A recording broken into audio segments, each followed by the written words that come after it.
Привет, друзья! Представленная 11 мая портативная консоль Asus ROG Ally оснащается AMD Ryzen Z1 с поддержкой инструкции AVX 512, что положительно сказывается на работе эмуляторов. Это в своем видео показал канал ATA Prime, поэтому мне сегодня захотелось вам показать, как работают все эмуляторы на этой замечательной мини-консоли.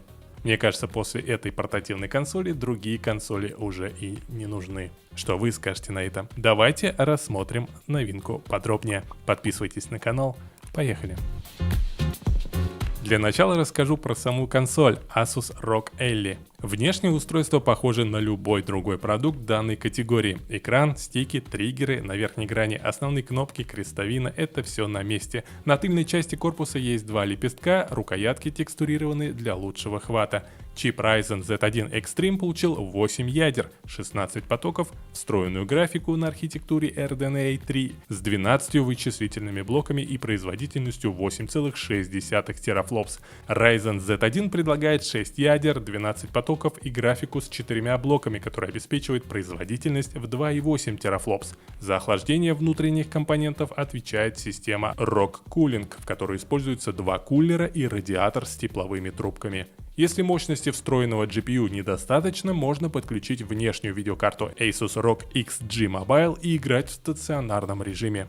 Оперативной памяти у ROG Ally 16 ГБ, LPDDR5 6400, накопитель PCI Gen 4 на 512 ГБ. При желании его можно заменить на другой. Есть у консоли и слот для карт памяти microSD. Операционка Windows 11 с фирменным софтом от Asus. Батарея на 40 Вт-час в теории должна обеспечить около 7 часов автономной работы, но на практике говорят, что это около 3-4 часов. Устройство оснащается 7-дюймовым сенсорным экраном IPS с разрешением 1080p, частотой обновления 120 Гц и яркостью 500 нит. Время отклика 7 миллисекунд. Защита экрана стекло Gorilla Glass, вес консоли 608 грамм. Звук выводится на 2 стереодинамика с Dolby Atmos. Стоить это будет около $700, но давайте вернемся к теме видеоролика. Рассмотрим эмуляторы.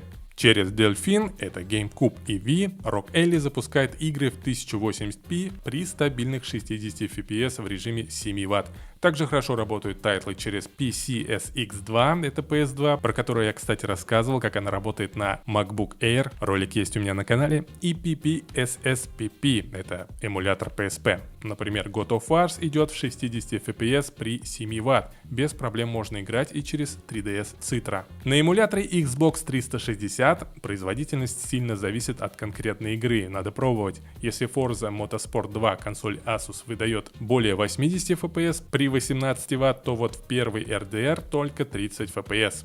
Эмулятор Yuzu, это Nintendo Switch, обеспечивает 30 FPS в режиме 15 Вт. Asus ROG Ally позволяет запускать игры из PS3 посредством RPC S3. Tekken 6 при 15 Вт работает в 60 FPS, а Demon's Souls в 30 FPS. В God of War 3 в режиме 30 Вт можно играть в 60 FPS, но с просадками. Steam Deck с этой игрой справляется сильно хуже. Напишите ваше мнение, как вы относитесь к этой консоли, ждете ли ее и как вам цена, адекватна ли она. Пишите свое мнение в комментариях. Спасибо за лайки, подписывайтесь на канал, подписывайтесь на мою группу в Telegram, где я публикую самые выгодные цены с AliExpress и Яндекс.Маркета. Впереди много интересных новостей и обзоров.